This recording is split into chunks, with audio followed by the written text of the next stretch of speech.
Sir Syed साहब बड़े पढ़े लिखे आदमी थे, लेकिन बुनियादी गलती यही कर गए।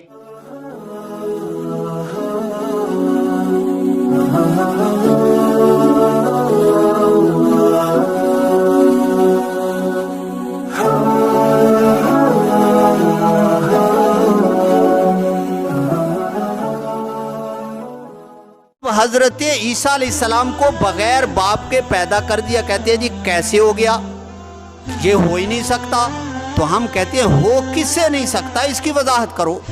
अगर कहो कि बीबी मरियम से ही नहीं हो सकता, हम कहते हैं ठीक है नहीं हो सकता। अगर कहो कि खुदा से ही नहीं हो सकता, तो ये तो अल्लाह की ताकत कमज़ोर कर दी ना तुमने।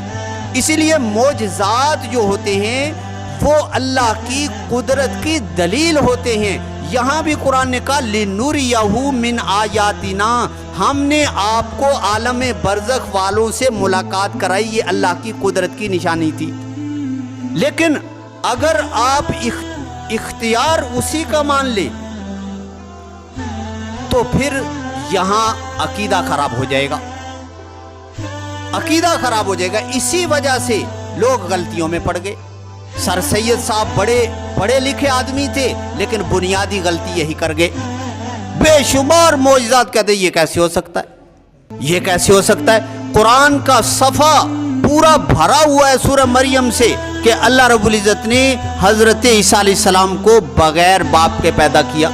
अब कहते ये कैसे हो सकता है, ये नहीं हो सकता। हम यही तो असल दरमियान में कि अगर कहो कि भाई हजरत मरियम से नहीं हो सकता फिर तो ठीक है, लेकिन अगर कहो खुदा से ही नहीं हो सकता तो फिर तो खुदा की कुदरत खत्म होगी। दूसरी बात समझो, मोजज़े में दवाम नहीं होता, हमेशगी नहीं होती। अगर एक वक्त अल्लाह रब्बुल इज़्ज़त जाहिर करें तो ठीक है, दूसरे वक्त हो सकता है मोजज़ा जाहिर ना हो, क्योंकि इसमें दवाम की शर्त नहीं है। इसको आप मिसाल से समझ ले, आसानी से समझ आ जाएगी। देखो ये मैंने हदीस पढ़ी कि आपने उंगलियां पानी ये बर्तन में डाली तो उंगलियों के दरमियान से पानी निकलने शुरू हो गया। अब उस वक्त तो पानी निकला, लेकिन आप हदीस पढ़ें, आप कुरान पढ़ें कि एक वक्त आया कि पानी नहीं है, तो आप सल्लल्लाहु अलैहि वसल्लम को अल्लाह रब्बुल इज़्ज़त ने फरमाया कि तयम्मुम करना पड़ेगा। अब वुज़ू तयम्मुम अगर नबी के इख्तियार में मोइज़ा होता तो पानी जिसके इख्तियार में हो वो तयम्मुम कर सकता है, तयम्मुम नहीं कर सकता, पानी से नमाज पढ़ेगा वुज़ू करके।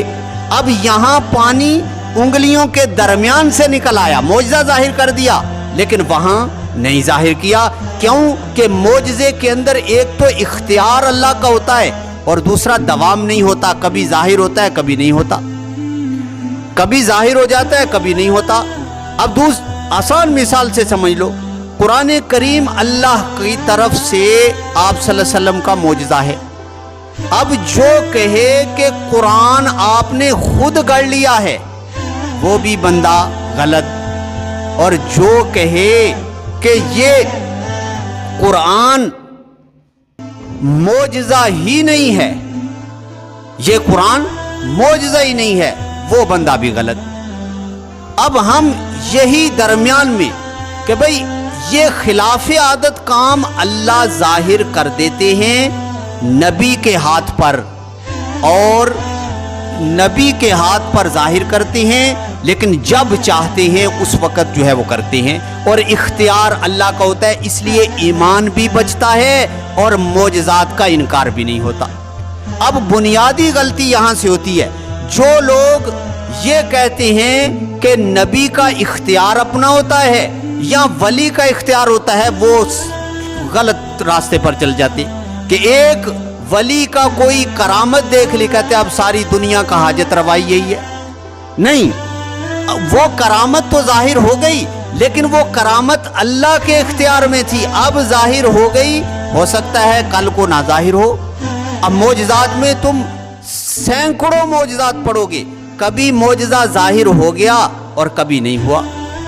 तो ये चीज़ बुनियादी, इसलिए जब अल्लाह का इख्तियार मान लिया तो इनकार ना कभी करना, इनकार ना करना, क्योंकि अल्लाह की कुदरत का कौन इनकार कर सकता है।